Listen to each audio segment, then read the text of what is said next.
যাত্রী প্রতীক্ষালয়ই হয়ে উঠল তৃণমূলের পার্টি অফিস। পরে হইচই পড়তেই দখলমুক্ত করা হলো। সাধারণ মানুষের যাতায়াতের জন্য যে কোনো ধরনের যানবাহনের অপেক্ষায় বাস স্ট্যান্ডের যাত্রী প্রতীক্ষালয় একমাত্র ভরসা। কিন্তু সেই যাত্রী প্রতীক্ষালয়ই এখন হয়ে উঠেছে তৃণমূলের পার্টি অফিস। লাভপুরের বিপ্রটিকুড়ি বাস স্ট্যান্ড ও তাঁতবান্দি বাস স্ট্যান্ড এলাকা থেকে এমনই ছবি সমাজ মাধ্যমে ভাইরাল হয়। পরে তা প্রকাশ্যে আসতেই চাঞ্চল্যের সৃষ্টি হয় রাজনৈতিক মহলে। এমনকি এই নিয়ে লাভপুরে বিডিওর কাছে বিজেপি লিখিত অভিযোগ দায়ের করে। বিজেপির দাবি, আগেই তাঁতবান্দির প্রতীক্ষালয়টি দখল করা হয়েছিল। পরে ইংরেজি নববর্ষের দিন বিপ্রটিকুড়ির প্রতীক্ষালয়টিও তৃণমূল দখল করে পার্টি অফিস বানিয়ে উদ্বোধন করে।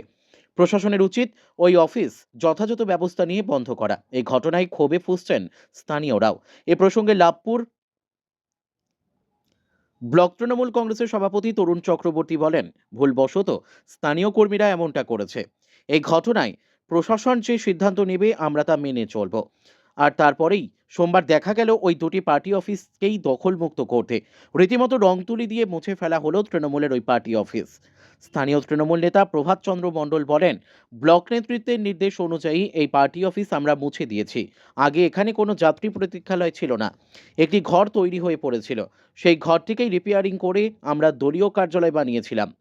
তবে এই প্রতীক্ষালয় দখলমুক্ত হওয়ায় খুশি স্থানীয় বাসিন্দারা।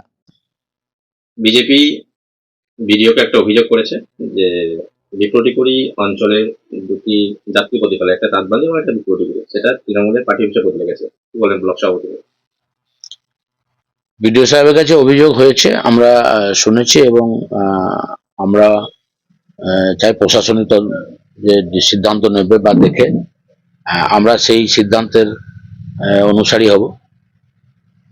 এটা যেহেতু আর এই ব্যাপারে দলকেও জানানো হয়েছে, দলও একটা সিদ্ধান্ত দেবে, সেই মতো সামনের দিনে তার সিদ্ধান্ত কার্যকর করা হবে। তাদের বিজেপির বক্তব্য যে প্রশাসন এবং দল মিলেমিশে একাকার এখন। কি বলবেন?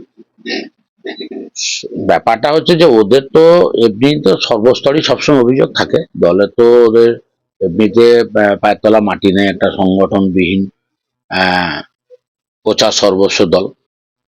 তো সব ব্যাপারে ওদের অভিযোগ থাকে। এই ব্যাপারে আমাদের অন্য কোনো অভিযোগের ব্যাপারে কিছু নেই। এবার প্রশাসন যেহেতু ওনারা করেছেন, প্রশাসন যেরকম সিদ্ধান্ত নেবে তারা দেখে, তো সেই সিদ্ধান্ত আমরা মেনে চলবো, এইটুকু।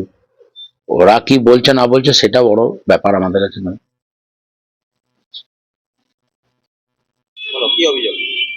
আমাদের অভিযোগ হচ্ছে তৃণমূলের যে দখলদারি সেটা এখনো বিদ্যমান।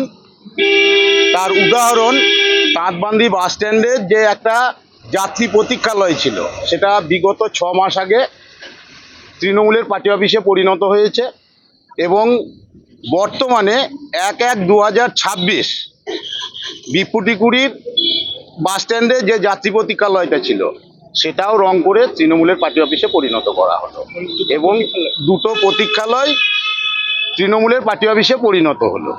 এবং এই দুটো যাত্রী প্রতীক্ষালয়ই তৃণমূলের পার্টি অফিস যে উদ্বোধন করেছে সেখানে উপস্থিত ছিল তৃণমূলের ব্লক সভাপতি তরুণ চক্রবর্তী, অঞ্চল সভাপতি শেখ ইসমাইল, ব্যাকেটে মিঠু, আর পঞ্চায়েত সমিতির সহসভাপতি শোভন চৌধুরী। এই তিনজন।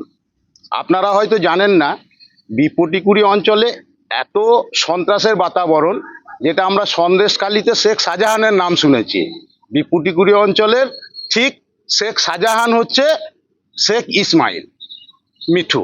এই প্রতীক্ষালয়গুলো কি সরকারি টাকায় তৈরি হয়েছে? আমরা তো জানি এগুলো সরকারি টাকায় প্রতিষ্ঠিত, কারণ যাত্রীরাই ওখানে বসতো এবং প্রতীক্ষালয় লেখা ছিল। তারপর হঠাৎ সেটা পার্টি অফিস হয়ে গেল। আমরা বিডিওকে লিখিতভাবে অভিযোগ জানিয়েছি মেলের মাধ্যমে। আমরা আজকালের মধ্যে ডিএমকে এটা লিখিত অভিযোগ জানাবো। এখন কি চাইছেন? আমরা চাইছি এটা আবার যাত্রী প্রতীক্ষালয় হোক। আপনার নাম? আমার নাম বিশ্বজিৎ মণ্ডল, আমি বোলপুর সাংগঠনিক জেলার সম্পাদকের দায়িত্বে আছি এবং বিগত দিনে 2021 সালে আমি লাভপুর বিধানসভার বিজেপির ক্যান্ডিডেট ছিলাম। আমাদের ব্লক যে সভাপতি। লাভপুর থেকে শুভদীপ গুইয়ের রিপোর্ট, বিগ নিউজ বাংলা।